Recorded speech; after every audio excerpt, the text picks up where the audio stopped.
우리 장두지 목사님이 지금 고백한 것이 그냥 가식적으로 한 것이 아니고 자기가 경험한 예수를 지금 그대로 여러분한테 소개해 드리는 겁니다. 우리들의 전도가 뭡니까? 결국은 내가 경험한 예수를 전하는 게 전도입니다. 예수 만나서 나 이렇게 변했어 라고 말하는 것이 전도입니다. 오늘 우리 장두지 목사님의 간증과 더불어서 오늘 여러분한테 전할 내용은 뭐냐면 교회 운영 코칭이라는 것입니다. 교회 운영 코칭.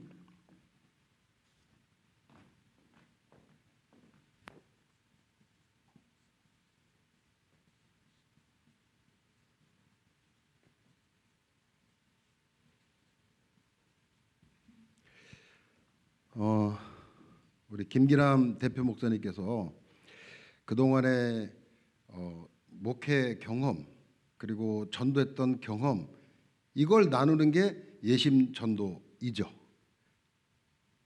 그런데 여러분들한테 전도만 계속 훈련시킨다고 해서 전도를 잘 해가지고 모든 교회가 부흥하면 얼마나 좋겠습니까? 그런데 이 전도 훈련 받다가 또 실망하고 낭망하고 때로는 결과물이 보이지 않고 때로는 또 뭐가 보이지 않죠? 열매가 나타나지 않고 그렇기 때문에 예수님에 들어왔다가 떠나신 그런 많은 교회들이 있습니다. 그거 부정하는 거 아닙니다. 그런데 저희 이 예심 선교회는 전도만 훈련시키는 것이 아니라 교회도 같이 이렇게 운영을 잘 할 수 있도록 도와드리는 곳입니다. 자, 우리가 한번 이런 걸 좀 생각해 보시기 바랍니다. 어떤 분들은 이래요. 아니, 너네가 뭐가 그렇게 잘나서 코칭을 해? 너네 뭐 결과 있어? 그리고 뭐 한 몇만 명 되는 교회 그렇게 세웠어? 라고 물어보시는 분들도 있습니다. 그렇기 때문에 그런 교회 아닌데 얘기하지 마. 그럴 수도 있죠. 하지만 이 점을 한번 생각해 보시기 바랍니다. 바둑을 둘 때 고수들이 두는 바둑에 훈수 두는 사람은 하수입니다. 그렇죠?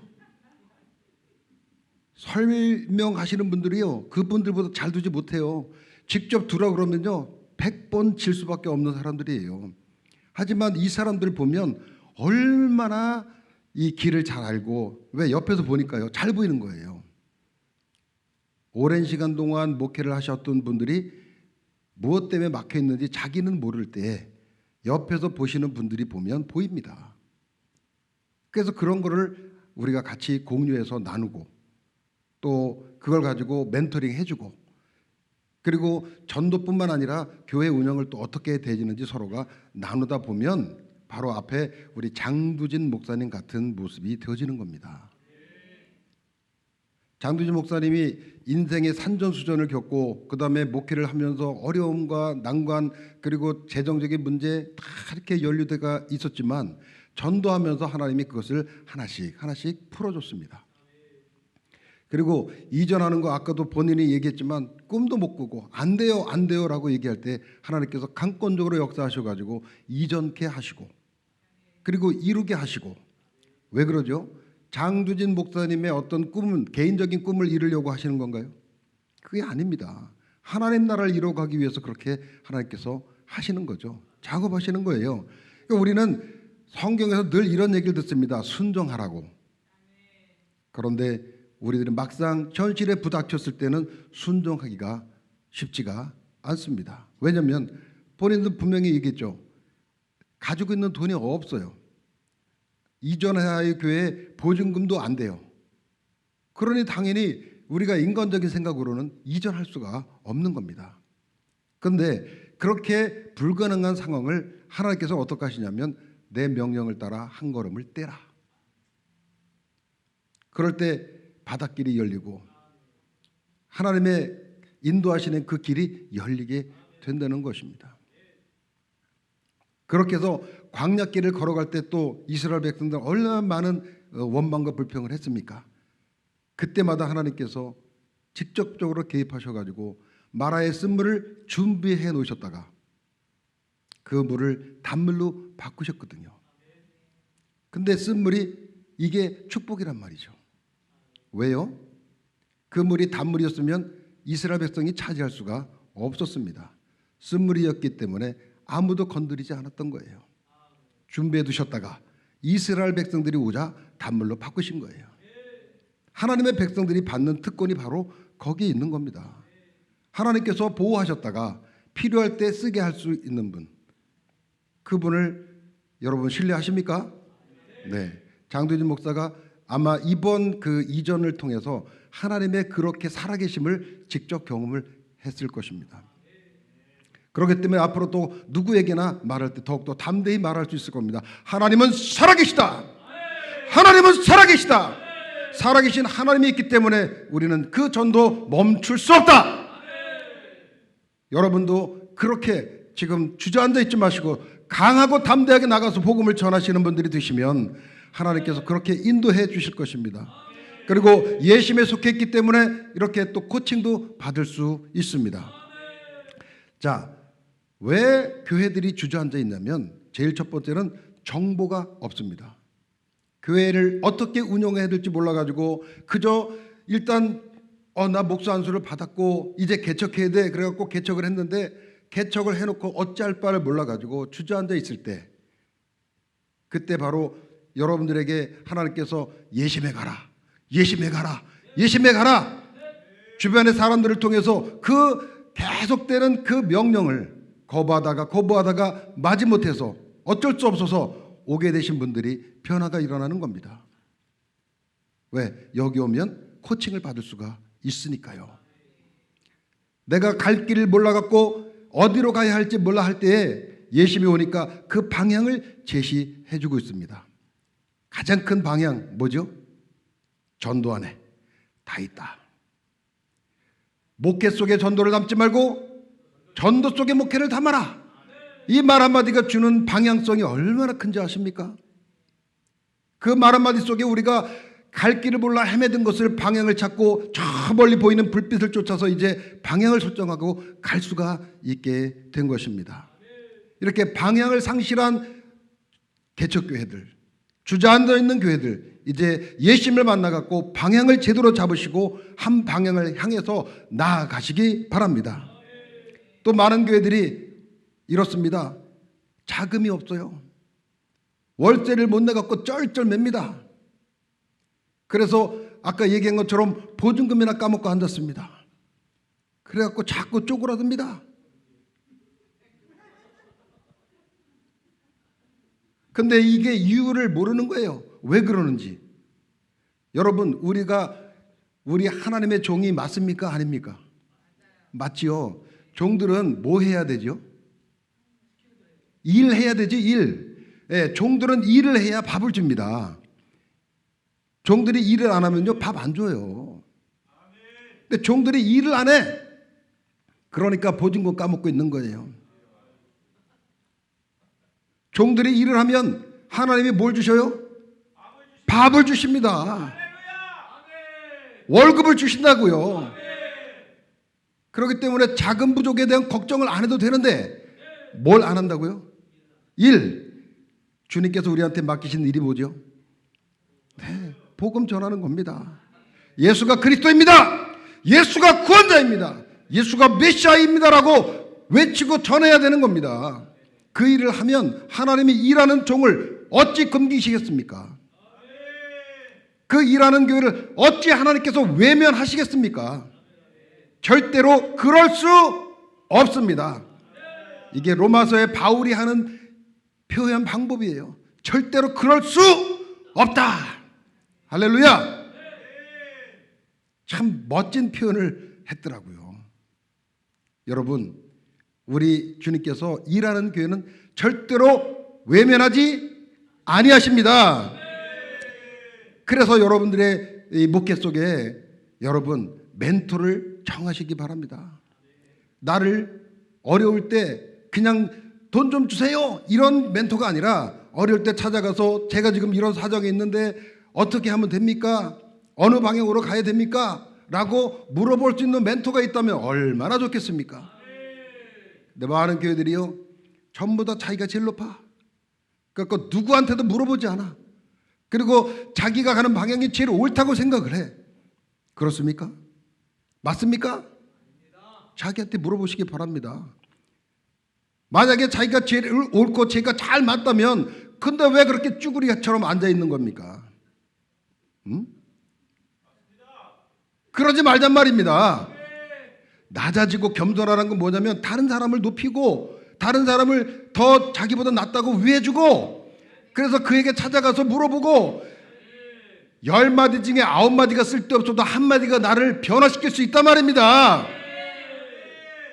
한마디면 내가 막혀있던 전도의 혈이 뚫리고 목회의 혈이 뚫릴 수 있다는 거예요. 가가지고 물어보고 또 여쭙고 갈 길을 방향을 정해달라고 얘기하고, 그래서 목회 오래 하신 선배님들 또 이렇게 예심 전도를 오래 하신 분들, 지부장님들 찾아가서 목사님 제가 이렇게 가고 싶은데 아니면 이런 일을 해야 되는데 어떻게 해야 되나요? 라고 물어볼 수 있는 멘토를 정하시기 바랍니다. 그리고 정말 힘들고 어려울 때 예심에다가 요청하십시오. 저희 예심이 무엇을 합니까? 3박 4일 전도 부흥회를 하지 않습니까?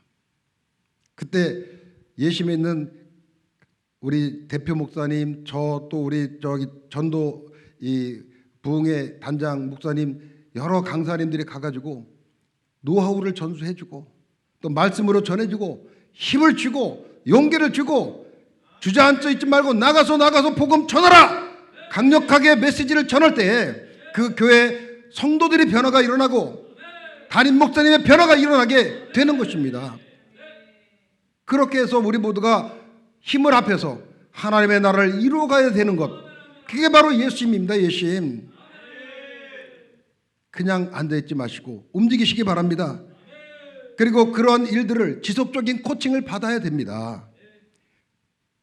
여러분 신학교 졸업하면 끝난 거 아니죠? 나 박사 받았어, 그게 중요한 게 아니죠. 더 중요한 건 뭐냐면 현재 지금 내가 교회를 어떻게 운영해 나갈 것인지, 또 성도들은 어떻게 해야 그 성도들을 우리가 잘 훈련시킬 수 있을 것인지 여러분 생각해 보셨습니까? 교회 성도들이 왔다가 떠나는 거 보고 막 가슴 아파하고 안타까워 하신 적 많으시죠? 왜 그럴까요? 우리가 신앙을 하면서 제일 중요한 건 하나님의 마음을 사야죠. 그죠? 그러면 하늘에만 사면 되고 사람한테는 필요 없습니까? 아닙니다. 사람들의 마음도 사야 됩니다. 성도들의 마음도 사야 돼요. 그들이 정말 감격할 수 있는 그러한 여러분들이 행동과 말씀이 진행되어야 되는 겁니다. 그래서 하나님 진정한 이 목회자의 그 마음의 진정함을 성도들도 느낄 수 있어서 마음과 마음이 이심전심이 되어야 됩니다. 그럴 때 성도들이 정착하고 그 교회에 헌신하고 절대 충성을 할 수 있게 되는 것이죠. 그러니까 이 마음 사는 게 얼마나 중요한지 모릅니다. 아니 마음 살리니까 수천만 원을 줘야지 마음 사는 게 아닙니다. 때로는 작은 선물 하나, 마스크 하나, 마스크 하나 가지고도 마음을 살 수가 있어요. 하나 줬는데 10개를 받을 수 있는 그런 마음을 살 수가 있다니까. 할렐루야! 작은 것이지만 그것이 성도들의 마음을 살 수 있는 것, 우리는 그거를 하나님께 기도하면서 지혜로 구해야 되는 겁니다. 병원에 가서 들어놓여 있는 성도들을 전화해갖고 지금 괜찮아요? 이렇게 말하는 것보다 작은 물건이지만 사들고 가가지고 같이 손잡고 기도해주면 그가 더 마음을 살 수 있지 않을까요? 이런 모든 일들은 작은 노력이 우리에게 동반돼야 되는 것입니다. 게으르면 안 됩니다. 부지런해야 되거든요. 여러분, 제가 지난번에도 말씀드렸지만 사기꾼들도요, 사기를 치려면 부지런해야 돼요. 이번에 그 뉴스에 뜬 있잖아요. 조 무슨 그 친구 있잖아요. 엠번방 친구. 이 아주 나쁜 놈이죠. 그렇죠? 그런데 얼마나 머리를 집요하게 썼는지 그 엠번방에 들어가려면 5단계를 거쳐야 된다는 거예요. 그리고 최소 가장 작은 가입비가 20만 원, 많게는 150만 원을 내야 된다는 거예요. 근데 거기에 회원수가 몇 명이죠? 26만 명이나 돼. 26만 곱하기 20만 원만 해도 얼마입니까? 엄청난 숫자죠. 사기를 치는데 머리를 쓰니까 그렇게 대담하게 치는 거예요. 여러분, 사기치는 자도요, 열심히 노력해 사기를 쳐서 결국은 지금 들키긴 했지만 그 죗값을 받아야겠죠. 그런데 하나님의 일을 하는 우리가 사기꾼보다 못하면 되겠습니까? 사람들의 마음을 사기 위해서 얼마나 많은 노력을 해야 되는지 아십니까? 그런데 그냥 대충 1시간 나가서 전도 내가 숙제니까 했어 라고 하는 척 해가지고는 하나님의 마음을 살 수가 없고요, 주변 동네 사람들의 마음을 살 수가 없습니다. 그래서 전도할 때 어떻게 하라고 그랬을까? 매일 많이 하라고. 그게 주변 사람들에게도 다 보여집니다. 저 교회 목사님은요, 전도를 그냥 볼 때마다 하고 있네. 이야, 그렇게 소리 듣는 그런 목사님하고 가끔 가다가 지나갈 때 저 교회 목사님은 전도 좀 하는 것 같은데 안 보여. 시간 지나니까 또 안 나타났다가 어느 날 또 불쑥 나타나. 그 하는 척. 그런데 그래도 다행이죠. 근데 아예 전도 현장에 나타나지도 않는 목사님들 부지기수로 많습니다. 그런 교회가 하나님의 도우심을 구하면 하나님이 도와주실까요? 하나님의 절대 명령이 뭡니까? 땅끝까지 복음을 전하라고 하는 것이 아닙니까? 그런데 그 복음 전하는 명령을 듣지 않는다면 그러면 하나님의 도우심은 구하기가 어려운 거죠. 자, 여러분, 또 있습니다. 목사님들이 자기가 가지고 있는 달란트가 뭔지를 잘 모르시는 분들도 계시고, 또 자기가 가진 달란트는 아는데 이거를 어디다가 활용할 줄을 모르는 분들이 많이 있습니다. 이런 거 찾아내가지고 당신은 여기에서 이 일을 해야 됩니다. 당신은 이 일 가지고 복음을 전하면 됩니다. 당신은 요 달란트 가지고 복음을 전하면 됩니다라고 이거를 방향을 정해줄 수 있다면 그러면 그분들이 훨씬 더 편하게 목회를 할 수가 있겠죠. 그렇죠? 그런 걸 어디 오면 할 수 있다? 네, 예심 오면 할 수가 있습니다. 그 달란트를 파악해서 그것을 자꾸 발전시켜 나가면, 자, 전체적으로 보면 이 사람은 이 일, 저 사람은 저 일, 요 사람은 요 일을 하지만 전체 한국교회는 하나님 나라가 점점 확장되어지고 그들을 통해서 더욱더 세계 복음화가 빨라질 수가 있게 되는 것입니다. 예심이 추구하는 목표는 예심 선교회가 잘 되는 게 중요한 게 아니고 하나님 나라가 확장되어지고 세계 복음이 전파되어지는 것입니다. 그걸 위해서 여기에 예심교회가 튼튼해야 되고 예심 선교회가 튼튼해야 되는 것입니다. 그래서 지금 전국에서 듣고 계시는 모든 지부들은 예심 선교회 이 본부를 위해서 열심히 기도해야 됩니다. 그리고 그 터전을 잡고 있는 예심교회에서도 열심히 기도해 주셔야 됩니다. 그리할 때 하나님께서 우리 모두를 도우시는 것입니다. 본부가 튼튼해야 지부도 튼튼하고 지부가 튼튼해야 지부교회들이 튼튼해지는 것입니다. 그들이 종합적으로 이제 한 가지만 더 말씀드리면, 우리가 결국은 말씀을 전파해야 되지 않습니까? 그렇기 때문에 또 예심에는 말씀 대학이라고 하는 것을 개설해가지고 말씀에 대해서 변화받을 수 있도록, 말씀을 우리가 좀 더 목사님들이 심층 있게 들어갈 수 있도록 그렇게 다 지금 준비해 놓지 않았습니까? 여기 오셔서 함께 말씀으로 깊이 있게 은혜 받고 그 말씀을 전파함으로 많은 사람들이 또 변화를 받을 수 있도록 그렇게 하자는 곳이 바로 어디라고요? 네, 예심입니다. 여러분, 예심에 속해 있으면 결단코 떠나지 마시기 바랍니다. 그리고 여러분들의 모든 궁금한 점을 예심과 함께 나누시기 바랍니다. 어디든지 달려가겠습니다. 애니콜 하시기 바랍니다. 네, 오늘부터 전화 불나기 시작할 것 같은데, 그럼에도 불구하고 예심에 속해 있는 대표 목사님과 모든 스태프팀들은 그 일을 하기 위해서 하나님께서 저희들을 여기에 심어 놓으셨습니다. 부족하면 손으로 안 되면 발로라도 뛰겠습니다. 여러분, 예심 믿고 함께 갑시다. 예심에 속해 있으시기를 바랍니다. 그리해서 전국을 변화시키고 세계를 변화시키는 우리 모든 예심 식구들이 되시기를 간절히 바랍니다.